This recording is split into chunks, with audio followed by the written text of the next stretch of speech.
पे जो है ना पिछले साल से ही कटाव हो रहा है, इसीलिए कोई यहाँ पे ना बेटी देना चाह रहा है न बेटा। बिहार विधानसभा के उपाध्यक्ष पहुंचे भागलपुर। बाढ़ ने छीना घर और अब रिश्ते।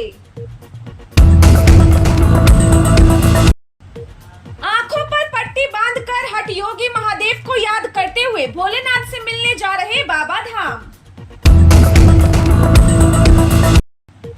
अकबरनगर थाना क्षेत्र में आकाशीय बिजली गिरने से युवक की मौत।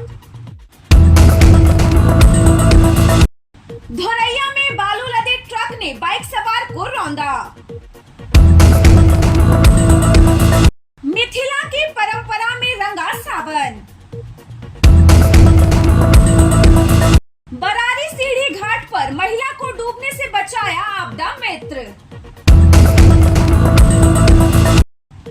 बिहार में अपराध घटा, राजद फैला रहा झूठी अफवाह।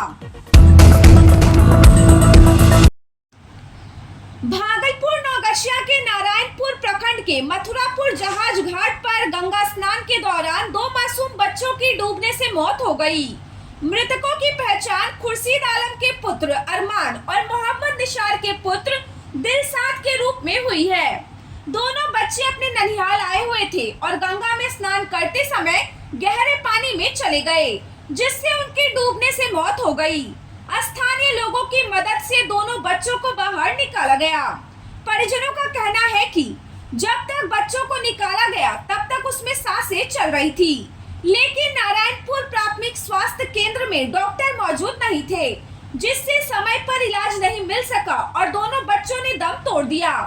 इसी लापरवाही को लेकर आक्रोशित परिजन और ग्रामीणों ने नारायणपुर पीएचसी में जमकर हंगामा किया, साथ ही तोड़फोड़ कर दी। हालात को काबू में करने के लिए मौके पर पुलिस को बुलाया गया। लोजपा रामविलास के प्रदेश अध्यक्ष राजू तिवारी ने मंगलवार को भागलपुर सर्किट हाउस में प्रेस वार्ता की। इस प्रेस वार्ता में पार्टी के वरिष्ठ नेता विजय यादव, संगीता तिवारी, जिला अध्यक्ष सुबोध कुमार रमन समेत कई कार्यकर्ता मौजूद थे। राजू तिवारी ने दावा किया कि बिहार में कानून व्यवस्था की स्थिति पहले से बेहतर हुई है और अपराध का ग्राफ लगातार घट रहा है। उन्होंने आरोप लगाया है कि विपक्षी दल विशेषकर राष्ट्रीय जनता दल जनता को गुमराह करने के लिए झूठी अफवाहें फैला रहे हैं। उन्होंने सीधे तौर पर राजद पर हमला बोलते हुए कहा कि आज वे सवाल उठा रहे हैं, लेकिन जब उनके पास सत्ता थी तब मुख्यमंत्री कार्यालय में किस तरह लूट खसोट और भ्रष्टाचार होता था, यह किसी से छिपा नहीं है। राजू तिवारी ने कहा कि जनता अब जागरूक हो चुकी है और झूठे दावों के जाल में फंसने वाली नहीं। उन्होंने कहा कि लोजपा रामविलास सच्चाई और जनसेवा के मुद्दे पर जनता के बीच जाएगी।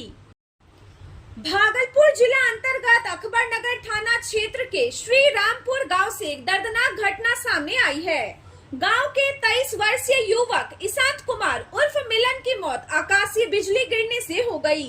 जब मिलन रोज की तरह दियारा क्षेत्र में अपनी गाय को चारा खिलाने गया था, इसी दौरान अचानक तेज बारिश के साथ आकाश से बिजली गिरी, जिसके चपेट में आकर युवक की मौके पर ही मौत हो गई। मृतक की पहचान श्री रामपुर निवासी सुभाष राय के पुत्र ईशांत कुमार के रूप में हुई है। घटना के बाद परिजनों में कोहराम मच गया है। माँ बाप का रो रो कर बुरा हाल है, वहीं पत्नी बार बार बेहोश होते जा रही है। बता दें कि ईशांत की शादी मात्र 6 महीने पहले धूमधाम से हुई थी। नव विवाहिता पत्नी को जैसे ही यह खबर मिली वो बेसुध होकर गिर पड़ी। ग्रामीणों ने उसे संभालने की बहुत कोशिश की, लेकिन वो सदमे में बार बार बेहोश हो जा रही है। स्थानीय ग्रामीणों ने बताया कि मिलन रोज सुबह उठकर मवेशियों की देखभाल करता था। उसी क्रम में वो आज भी गया था, लेकिन किसे पता था कि वो उसकी जिंदगी का आखिरी दिन होगा। बिहार के भागलपुर जिले के सबौर प्रखंड स्थित मसाड़ू गांव से एक दिल को झकझोर देने वाली सामाजिक सच्चाई सामने आई है। यह गांव आजकल कुंवारों की बस्ती के नाम से जाना जाने लगा है। वजह है गंगा नदी का कटाव और पिछले साल की विनाशकारी बाढ़, जिसने इस गांव की तस्वीर ही बदल दी। मसाड़ू गांव के ग्रामीण विशुन देव मंडल बताते हैं कि बाढ़ में न सिर्फ घर बार उजड़ गए, बल्कि बेटे बेटियों के लगे हैं। जो शादियां तय थी वे रुक गई और नए रिश्ते आना भी बंद हो गए। कारण साफ है, गांव गंगा नदी के कटाव वाले मुहाने पर बसा है। कोई भी पिता अपनी बेटी की शादी ऐसे असुरक्षित और उजड़े इलाके में नहीं करना चाहता। विष्णुदेव मंडल की माने तो जब हमारे पास खुद रहने का ठिकाना नहीं बचा है तो समधी कहां से आएंगे। पिछले साल की तबाही ने सब कुछ छीन लिया। अब बेटी बेटे की शादी के लिए कोई तैयार नहीं होता। गांव की बेटियों की स्थिति भी बेहद चिंताजनक है। दहेज में देने लायक ना तो जमीन बची है, ना कोई जमा पूंजी। इस कारण शादी के प्रस्ताव भी ठुकरा दिए जाते हैं। ग्रामीणों के अनुसार अब हालत ऐसी है कि कई युवा लड़के लड़कियां शादी की उम्र पार कर चुके हैं, लेकिन कोई रिश्ता नहीं बन रहा। इस गंभीर सामाजिक मुद्दे पर ममलखा पंचायत के मुखिया अभिषेक मंडल भी चिंतित दिखे। 200 घर कट गया है। मेरा सबको जन दिन घर कटा है वो रात में कटा है, वो वीडियो भी नहीं बना है। 11:30 बजे रात में कटा है। हम सब भी घर कटा तो अभी रह कहाँ रहे हैं? अभी दूसरे के घर में रहते हैं, वही पन्नी उन्नी टांग के। कभी वहाँ रहे, 1 महीना रहे वहाँ पर स्कूल में, मिडिल स्कूल में, और उसके बाद भगा दिया। तब अभी रहते हैं इधर उधर। सुनने में आई है। हाँ बोलिए सब। इस गांव के बेटी का ब्याह नहीं हो रहा है, नहीं बेटी का नहीं बेटा का। पे जो है ना पिछले साल से ही कटा हो रहा है, इसीलिए कोई यहाँ पे ना बेटी देना चाह रहा है, ना बेटा का ब्याह करना चाह रहा है।